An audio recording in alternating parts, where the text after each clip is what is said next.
ನಮಸ್ಕಾರ ಸ್ನೇಹಿತರೆ, ನಿಮಗೊಂದು ಸಣ್ಣ ಪ್ರಶ್ನೆ. ನೀವು ಹಣಕ್ಕಾಗಿ ದುಡಿತಿದ್ದೀರಾ ಅಥವಾ ಹಣ ನಿಮ್ಮನ್ನು ಕಂಟ್ರೋಲ್ ಮಾಡ್ತಾ ಇದ್ದೀನಾ? ಬಹುತೇಕ ಜನರು ಹಣ ಕಡಿಮೆ ಇದೆ ಅಂತೇಳಿ ದುಃಖ ಪಡ್ತಾರೆ. ಇನ್ನ ಕೆಲ ಜನರು ಹಣ ಹೆಚ್ಚಾದ್ರೂ ಕೂಡ ಭಯ ಪಡ್ತಾರೆ. ಆದ್ರೆ ಸಮಸ್ಯೆ ಹಣವಲ್ಲ, ಹಣದ ಬಗ್ಗೆ ನಮ್ಮ ಮನಸ್ಥಿತಿ. ಇವತ್ತು ನಾನು ನಿಮ್ಗೆ ಹೇಳೋದು ಸ್ಟಾಕ್ ಮಾರ್ಕೆಟ್ ಟಿಪ್ಸ್ ಅಲ್ಲ, ಬಿಸ್ನೆಸ್ ಐಡಿಯಾ ಅಲ್ಲ, ಒಂದೇ ದಿನದಲ್ಲಿ ಹೇಗೆ ಶ್ರೀಮಂತ ಆಗೋದು ಅಂತ ಅಲ್ಲ. ಇದು ಹಣದ ಮನಸ್ಥಿತಿಯ ಆಟ. ಇದನ್ನು ಅರ್ಥ ಮಾಡ್ಕೊಂಡಿದ್ದ ದಿನದಿಂದ ನಿಮ್ಮ ಜೀವನದ ದಿಕ್ಕೆ ಬದಲಾಗುತ್ತೆ. ಜಗತ್ತಿನ ಅತ್ಯಂತ ಪ್ರಸಿದ್ಧ ಫೈನಾನ್ಸಿಯಲ್ ಪುಸ್ತಕಗಳಲ್ಲಿ ಒಂದಾದ the physiology of money, Morgan Housel, ಈ ಪುಸ್ತಕ ಹೇಳೋದು ಒಂದೇ ಮಾತು: ಹಣದ ವಿಷಯದಲ್ಲಿ ಹೆಚ್ಚು ಬುದ್ಧಿವಂತರಾಗುವುದು ಬೇಡ, ಹೆಚ್ಚು ಶಾಂತವಾಗಿರೋದು ಮುಖ್ಯ.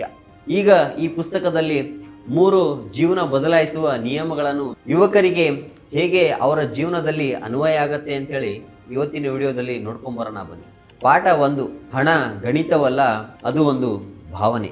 ನಮ್ಮಲ್ಲಿ ಹೆಚ್ಚಿನ ಜನರು ಹಣದ ನಿರ್ಧಾರ ತಗೊಳ್ಳೋದು ಕ್ಯಾಲ್ಕುಲೇಷನ್ ಮುಖಾಂತರ ಅಲ್ಲ, ಎಮೋಷನ್ ಮುಖಾಂತರ. ಉದಾಹರಣೆಗೆ ಹೇಳಬೇಕು ಅಂದರೆ, ಒಬ್ಬ ಯುವಕ ತಿಂಗಳಿಗೆ 25,000 ಹಣ ಗಳಿಸ್ತಿದ್ದಾನೆ ಅಂದರೆ ಅವನು ತಿಂಗಳ 12,000 EMI ಕಟ್ತಿರ್ತಾನೆ, ಶೋ ಆಫ್ ಅಂತೇಳಿ ಬೈಕನ್ನು ತಗೋತಾನೆ, ಲೋನನ್ನು ಫೋನ್ ಮೇಲೆ ತೊಗೊಂಡಿರ್ತಾನೆ. ಕಾರಣ ಇಷ್ಟೇ ಸ್ನೇಹಿತರೆ, ಯಾಕೆ ಗೊತ್ತಾ? ಎಲ್ಲರ ಬಳಿ ಇದೆ, ನನಗೂ ಬೇಕು ಅನ್ನೋ ಒಂದು ಸ್ವಾರ್ಥ, ಹಠದಿಂದ.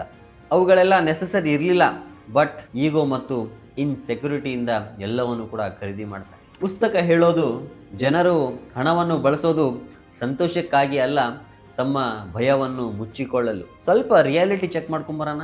ನಮ್ಮೂರಲ್ಲಿ ಜನ ಏನು ಹೇಳ್ತಾರೆ ಗೊತ್ತಾ? ಒಂದೇ ವಾಕ್ಯ: ನಮ್ಮ ಸೇವಿಂಗ್ಸ್, ನಮ್ಮ ಪೀಸ್, ನಮ್ಮ ಫ್ಯೂಚರ್. ಮೂರನ್ನು ನಿಧಾನವಾಗಿ ಕೊಲ್ಲುತ್ತದೆ.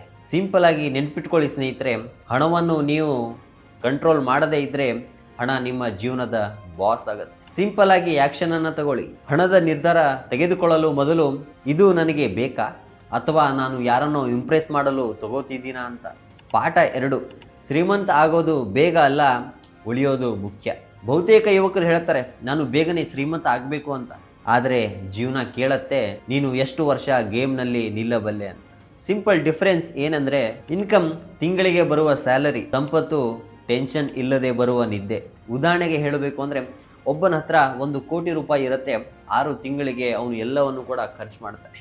ಇನ್ನೊಬ್ಬರು ಇರ್ತಾನೆ, ತಿಂಗಳ 15,000 ಹಣವನ್ನು ಗಳಿಸ್ತಾ ಇರ್ತಾನೆ, 10 ವರ್ಷ ಡಿಸಿಪ್ಲಿನಿಂದ ಹಣವನ್ನು ಗಳಿಸ್ತಾನೆ, ಇನ್ವೆಸ್ಟ್ಮೆಂಟ್ ಮಾಡ್ತಿರ್ತಾನೆ, ಸೇವಿಂಗ್ಸ್ ಮಾಡ್ತಿರ್ತಾನೆ, ಇಂದು ಫ್ರೀ ಮೈಂಡ್ ಲೈಫನ್ನು ಜೀವಿಸ್ತಾ ಇದ್ದಾನೆ. ಹಣದ ಆಟದಲ್ಲಿ ಗೆಲ್ಲೋದು ಸ್ಮಾರ್ಟ್ ಅಲ್ಲ, ಗೇಮ್ನಲ್ಲಿ ಉಳಿಯೋನು ಗೆಲ್ತಾನೆ. ನಿಜ ಜೀವನದಲ್ಲಿ ನಡೆದಿರುವಂಥ ಒಂದು ಘಟನೆ ಹೇಳ್ತೀನಿ. ನನ್ನೊಬ್ಬ ಫ್ರೆಂಡ್ 2020ರಲ್ಲಿ ಕೊರೋನಾ ಟೈಮಲ್ಲಿ ಜಾಬನ್ನು ಕಳ್ಕೊತಾನೆ.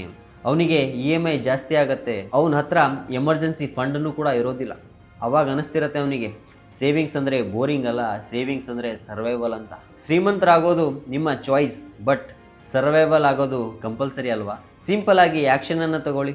6 ತಿಂಗಳ ಖರ್ಚಾಗುವಷ್ಟು ಹಣ ಎಮರ್ಜೆನ್ಸಿ ಫಂಡ್ ಅಂತೇಳಿ ಎತ್ತಿ ಇಟ್ಕೋರಿ. ಇನ್ಕಮ್ ಹೆಚ್ಚಾದರೆ ನಿಮ್ಮ ಲೈಫ್ ಸ್ಟೈಲನ್ನು ಕೂಡ ಹೆಚ್ಚು ಮಾಡ್ಕೋಬೇಡಿ. ಪಾಠ 3: ಕರೆಸ್ಪಾಂಡಿಂಗ್, ನಿಶ್ಶಬ್ದ ಅದ್ಭುತ. ಕರೆಸ್ಪಾಂಡಿಂಗ್ ಅಂದರೆ ಚಮತ್ಕಾರ ಅಲ್ಲ, ಲಾಟ್ರಿನೂ ಅಲ್ಲ, ಸಣ್ಣ ನಿರ್ಧಾರ ಮತ್ತು ಸಮಯ. ಉದಾಹರಣೆಗೆ ಹೇಳಬೇಕು ಅಂದರೆ, ಒಬ್ಬ ಯುವಕನ ವಯಸ್ಸು 22, ಅವನು ತಿಂಗಳ 1,000 ರೂಪಾಯಿ ಇನ್ವೆಸ್ಟ್ಮೆಂಟನ್ನು ಮಾಡ್ತಾ ಇರ್ತಾನೆ. ಇನ್ನೊಬ್ಬ ಯುವಕ ಇರ್ತಾನೆ, 32ನೇ ವಯಸ್ಸಿನವನು, ತಿಂಗಳಕ್ಕೆ 10,000 ಇನ್ವೆಸ್ಟ್ಮೆಂಟ್ ಮಾಡ್ತಾನೆ. 50 ವರ್ಷದ ನಂತರ ಮೊದಲನೇ ಅವನು ಗೆಲ್ತಾನೆ. ಯಾಕೆ ಗೊತ್ತಾ? ಯಾಕೆ ಅಂದರೆ ಸಮಯ ಹಣಕ್ಕಿಂತ ಮುಖ್ಯವಾದದ್ದು. ಸತ್ಯ ಹೇಳಬೇಕು ಅಂದರೆ, ಕರೆಸ್ಪಾಂಡಿಂಗ್ ಸ್ಲೋ ಆಗಿರುತ್ತೆ, ಆದರೆ ಒಮ್ಮೆ ಸ್ಟಾರ್ಟ್ ಆದರೆ ಎಂದಿಗೂ ಕೂಡ ನಿಲ್ಲೋದಿಲ್ಲ. ನಮ್ಮ ರಿಯಾಲಿಟಿ ಏನು ಗೊತ್ತಾ? ನಾವು ಯಾವಾಗಲೂ ಕೂಡ ಹೇಳ್ತಾ ಇರ್ತೀವಿ, ನಾಳೆ ಸ್ಟಾರ್ಟ್ ಮಾಡೋಣ, ಆಮೇಲೆ ಸ್ಟಾರ್ಟ್ ಮಾಡೋಣ, ನಾಳೆಯಿಂದ ಫುಲ್ ಸೀರಿಯಸ್ ಆಗ್ತೀನಿ. ಆ ನಾಳೆ ಯಾವತ್ತೂ ಕೂಡ ಬರೋದೇ ಇಲ್ಲ. ಒಂದು ಮಾತನ್ನು ನೆನಪಿರಲಿ ಸ್ನೇಹಿತರೆ, ನೀವು ಪ್ರತಿದಿನ ಮಾಡುವ ಕೆಲಸ ನಿಮ್ಮ ಭವಿಷ್ಯವನ್ನು ಮೌನವಾಗಿ ಕಟ್ಟುತ್ತೆ. ಸಿಂಪಲ್ ಆಗಿ ಆ್ಯಕ್ಷನನ್ನು ತಗೊಳ್ಳಿ. ಪ್ರತಿ ತಿಂಗಳ 500 SIPಯನ್ನು ಮಾಡ್ಕೊತಾ ಹೋಗಿ, ಒಂದು ಸ್ಕಿಲ್ಲನ್ನು ಕಲಿತಾ ಹೋಗಿ, ಒಂದು ಹೆಲ್ತ್ ಹ್ಯಾಬಿಟನ್ನು ಬೆಳೆಸ್ಕೊತಾ ಹೋಗಿ. ಪರ್ಫೆಕ್ಟ್ ಡೇ ಬೇಡ ಸ್ನೇಹಿತರೆ, ಕನ್ಸಿಸ್ಟೆನ್ಸಿ ಡೇ ಸಾಕು. ನಾವು ಎಮೋಷ್ನಲಿ ರಿಯಾಲಿಟಿ ಚೆಕ್ ಮಾಡಬೇಕು ಅಂದರೆ, ಇವತ್ತು ನೀವು ಹಣದ ಬಗ್ಗೆ ಶಿಸ್ತನ್ನು ಕಲೀಲಿಲ್ಲ ಅಂದರೆ 5 ವರ್ಷದ ನಂತರ ಸೇಮ್ ಜಾಬ್ ಇರುತ್ತೆ, ಸೇಮ್ ಟೆನ್ಷನ್ ಇರುತ್ತೆ, ಸೇಮ್ ಎಕ್ಸ್ಕ್ಯೂಸ್ ಕೂಡ ಇರುತ್ತೆ. ಆದರೆ ಇವತ್ತು ನೀವೇನಾದರೂ ಡಿಸೈಡ್ ಮಾಡಿದ್ರೆ ಹಣದ ಬಗ್ಗೆ ಭಯ ಹೋಗುತ್ತೆ, ಸ್ವಾತಂತ್ರ್ಯ ನಿಮಗೆ ಸ್ಲೋ ಆಗಿ ಸಿಗುತ್ತೆ, ರೆಸ್ಪೆಕ್ಟು ಮತ್ತು ಫಾಲೋವರ್ಸ್ ತಾನಾಗೆ ನಿಮ್ಮ ಜೊತೆ ಬರ್ತಾರೆ. ಇಂದು ನಾನು ನಿಮಗೆ 3 ತತ್ವ ಕಲಿಸಿದೆ. ಹಣ ಅಂದರೆ ಭಾವನೆ, ಲಾಜಿಕ್ ಅಲ್ಲ. ಸಂಪತ್ತು ಅಂದರೆ ಸರ್ವೈವಲ್ ಆಗಬೇಕು. ಕರೆಸ್ಪಾಂಡಿಂಗ್ ಅಂದರೆ ನಿಮ್ಮ ಮಿತ್ರ. ಈ ವಿಡಿಯೋ ನೋಡಿದ ಮೇಲೆ ಸುಮ್ಮನೆ ಸ್ಕ್ರೋಲ್ ಮಾಡ್ತೀರಾ ಅಥವಾ ನಿಮ್ಮ ಹಣದ ಮನಸ್ಥಿತಿಯನ್ನು ಬದಲಾಯಿಸ್ತೀರಾ? ಒಂದು ಮಾತು ನೆನಪಿರಲಿ ಸ್ನೇಹಿತರೆ, ಹಣದ ಮೇಲೆ ನಿಮಗೆ ಹಿಡಿತ ಇಲ್ಲ ಅಂದರೆ ನಿಮ್ಮ ಜೀವನದ ಮೇಲೆ ಕೂಡ ನಿಮಗೆ ಹಿಡಿತ ಸಿಗೋದಿಲ್ಲ. ಇವತ್ತೇ ಡಿಸಿಷನ್ ತಗೊಳ್ಳಿ, ಪ್ರತಿದಿನ ಡಿಸಿಪ್ಲಿನಿಂದ ಕೆಲಸ ಮಾಡಿ, ಸ್ವಾತಂತ್ರ್ಯ ಅನ್ನೋದು ನಿಮಗೆ ತಾನಾಗೇ ಸಿಗುತ್ತದೆ.